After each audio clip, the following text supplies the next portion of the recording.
I'm Gemma. Gemma's a normal girl from England.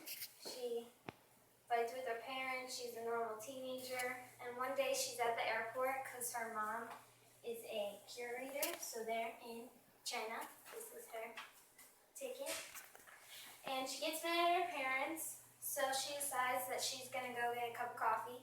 So she goes to the coffee shop and she meets this really cute guy.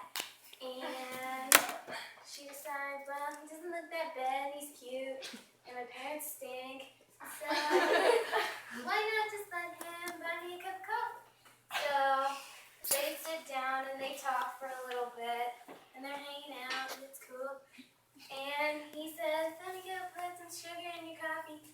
So he takes the coffee away, and what really happens is he put drugs in her coffee.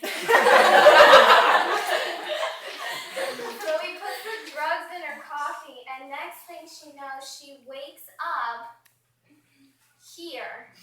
So we introduce you to this place real quick. These are the separates.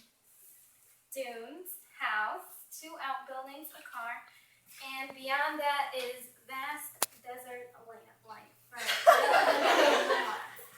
So basically, they're in the middle of the desert. She's like, what the heck? What is going on? And he starts telling her, like, well, you're going to live here with me forever because we were meant to live here together and I'm saving you. And so basically, she has to eat, like, oats. And she has to wear like these crappy clothes. And so it brings us to our first letter, where she's telling him, like, I hate you, why are you doing this to me? Like, why did you bring me here? I don't need to be here. You're saying you save me and you expect me to like it here, but I can't like it here because I'm in the middle of the desert. And so that's basically what she's telling him. And so she comes up with this plan because all they have is one truck. And she thinks, well, there must be some hope because she sees dunes on the horizon. She's like, there must be some kind of hope that I can get out here. So she comes up with a plan where she's going to steal the only key, one key, to the truck, and she's going to drive away and just somehow get out of there. But what happens is the truck breaks down and she's crawling and she's trying to she has nowhere to go. She's in the middle of the desert. There's nowhere to go. And it's hot, and so she's pretty determined. She just keeps crawling and crawling. And eventually she faints. And she thinks, this is over. I'm dying in the middle of the desert. Meanwhile, she's paranoid the whole time back home that, back with the guy, his name's Ty, that he's going to kill her at any minute because she doesn't know what he's doing. And so basically she thinks she's going to die, and she wakes up in not Ty's bed, a different room's bed, and Ty is caring for her with lotion because she's all sunburned from the sun, which brings us to our next letter that says, it's basically her talking about how, like, the little hope that she had that she was possibly gonna get out of here is, like, all gone, and that she's gonna stay and live with him, but, like, she'll never be happy. It's never gonna work out how he expects it. Like, they're gonna live a happy life together.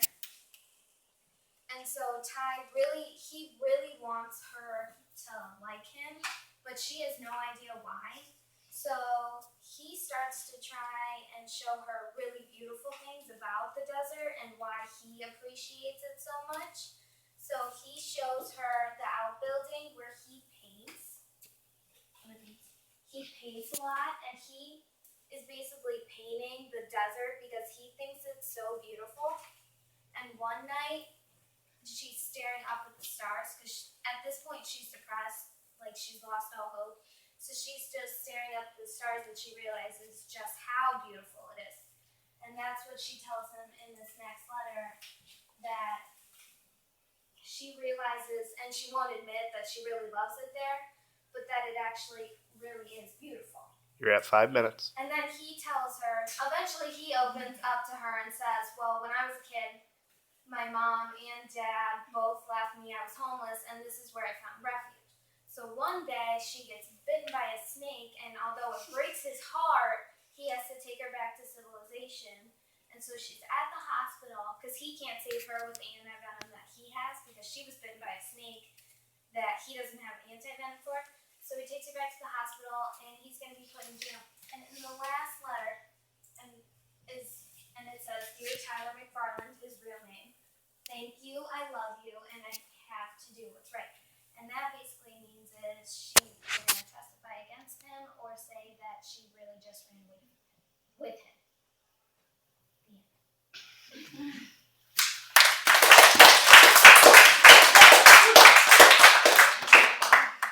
The end. Questions? What did she end up doing? You don't want me to tell you.